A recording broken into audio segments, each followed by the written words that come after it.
देश की नई शिक्षा नीति को कैबिनेट की मंजूरी मिल गई है। कहा जा रहा है कि इस नई शिक्षा नीति के तहत देश की शिक्षा में काफी क्रांतिकारी बदलाव कर दिए जाएंगे। वैसे केवल शिक्षा नीति ही नहीं बदली है, बल्कि मानव संसाधन विकास मंत्रालय कहा जाने वाला मंत्रालय भी अब नाम बदलकर शिक्षा मंत्रालय कर दिया गया है। लेकिन क्या आपको पता है कि इसके पहले साल 1986 में, यानी कि अब से 34 साल पहले देश में शिक्षा नीति लागू की गई थी। इसके बाद आया साल 1992, यानी उसके ठीक 6 साल के बाद इसमें कुछ छोटे मोटे बदलाव किए गए, कॉस्मेटिक चेंजेस। लेकिन मोटा मोटी अगर समझें तो 34 साल लग गए देश में नई शिक्षा नीति को आते आते। इसरो के पूर्व प्रमुख के कस्तूरी रंगन की अध्यक्षता वाली कमेटी के कई सारे विशेषज्ञों ने मिलकर इस नई शिक्षा नीति का मसौदा तैयार किया। तो चलिए आज आपको आसान लहजे में समझाते हैं कि देश की नई शिक्षा नीति में ऐसा क्या क्या बदल गया है जो आपके जीवन में बदलाव लाए। सबसे पहली बात पढ़ाई की, यानी बच्चों के लिए इस नीति में क्या क्या है। नई नीति के तहत स्टूडेंट्स को पढ़ाई के साथ साथ किसी लाइफ स्किल से सीधे सीधे तौर पर जोड़ने की कोशिश की जाएगी। अगर आपको ध्यान हो, मोदी सरकार का जोर हमेशा से स्किल डेवलपमेंट पर रहा। अब स्कूली शिक्षा, उच्च शिक्षा के साथ साथ कृषि शिक्षा, कानूनी शिक्षा, चिकित्सा शिक्षा और तकनीकी शिक्षा जैसी व्यावसायिक शिक्षाओं को भी इसके दायरे में लाया गया। यानी अगर आपने स्कूल में कुछ ऐसा सीखा है जो स्किल के तौर पर गिना जा सकता है, जो रोजगार परक कहा जा सकता है, तो उसे आपके रिपोर्ट कार्ड में जगह दी जाएगी। अभी तक क्या होता था? अभी तक आर्ट, म्यूजिक, क्राफ्ट, स्पोर्ट्स जैसे सब्जेक्ट्स थे, वो सहायक पाठ्यक्रम या एक्स्ट्रा करिकुलम का हिस्सा कहे जाते थे। अब नई नीति के तहत ये मेन कोर्स का हिस्सा होंगे। इस नई शिक्षा नीति में एक और अहम चीज आ गई है, वो ये कि इसमें मल्टी एंट्री और एग्जिट सिस्टम को मंजूरी दे दी गई है। इसको आपको एक उदाहरण से समझाते हैं। मसलन आप इंजीनियरिंग कर रहे हैं और किसी भी वजह से, जैसे शादी, बीमारी, पैसों की तंगी, घर में कोई आफत आ जाने की वजह से आपकी इंजीनियरिंग अगर बीच में छूट जाती है, तो पुरानी शिक्षा नीति के तहत आपको उसका कोई लाभ नहीं होता था। लेकिन अब नई शिक्षा नीति के तहत अगर आपने 1 साल की पढ़ाई पूरी की है तो आप सर्टिफिकेट, 2 साल की पढ़ाई पूरी की है तो डिप्लोमा, और 3 से 4 साल की पढ़ाई पूरी की है तो आप डिग्री के हकदार हो सकेंगे। लेकिन इस नई शिक्षा नीति के तहत सबसे ज्यादा जिस बदलाव पर चर्चा हो रही है वो है शिक्षा का 10+2 स्ट्रक्चर। अब उसकी जगह नया आ जाएगा 5+3+3+4 का स्ट्रक्चर। अब आप पूछेंगे कि ये क्या है? सुनने में तो बड़ा टेक्निकल लगता है, लेकिन सुनने में जितना टेक्निकल लगता है, समझने में ये उतना ही आसान है।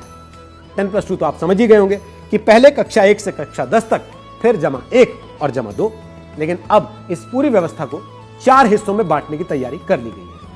पहला भाग 5, यानी कि पहले 5 साल में प्री प्राइमरी स्कूल के 3 साल और कक्षा 1 और कक्षा 2 को मिलाकर एक फाउंडेशन स्टेज बना दी गई है, जिसमें पहली और दूसरी क्लास में भाषा और गणित पर काम करने पर जोर देने की बात की गई है। नई शिक्षा नीति में 5वीं क्लास तक मातृभाषा, स्थानीय या फिर क्षेत्रीय भाषा में पढ़ाई का माध्यम रखने की बात कही गई है। दूसरा भाग 3, यानी 3 को क्लास 3 से 5 की तैयारी के चरण में विभाजित किया गया है। इसके साथ ही 4वीं और 5वीं क्लास के बच्चों के लेखन कौशल, मतलब राइटिंग स्किल्स पर ध्यान देने की भी बात कही गई। तीसरा भाग फिर से 3, अगले 3 को मध्य चरण यानी क्लास 6 से क्लास 8 तक बांटा गया है। इसमें 6ठी क्लास से वोकेशनल कोर्सेज शुरू करने की बात है। इसके लिए इच्छुक छात्रों को 6ठी क्लास के बाद से ही इंटर्नशिप भी करवाई जाएगी। और फिर चौथे भाग में कक्षा 9 से 12 को विभाजित किया गया है। इसके अलावा कुछ और ऐसी बातें हैं जो इस नई शिक्षा नीति के बारे में आपको जान लेनी चाहिए। मल्टीपल डिसिप्लिनरी एजुकेशन में अब आप किसी भी एक स्ट्रीम के अलावा उसके साथ साथ दूसरा सब्जेक्ट भी ले सकते हैं।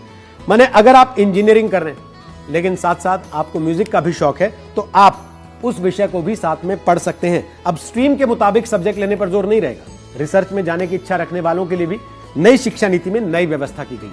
उनके लिए 4 साल के डिग्री प्रोग्राम का एक विकल्प दिया जाएगा, यानी 3 साल की डिग्री के साथ एमए करने के बाद एमफिल करने की जरूरत नहीं रहेगी, वो सीधे पीएचडी में जा सकते हैं। इसका मतलब ये कि नई शिक्षा नीति में सरकार ने अब एमफिल को पूरी तरह से खत्म करने की बात कही है।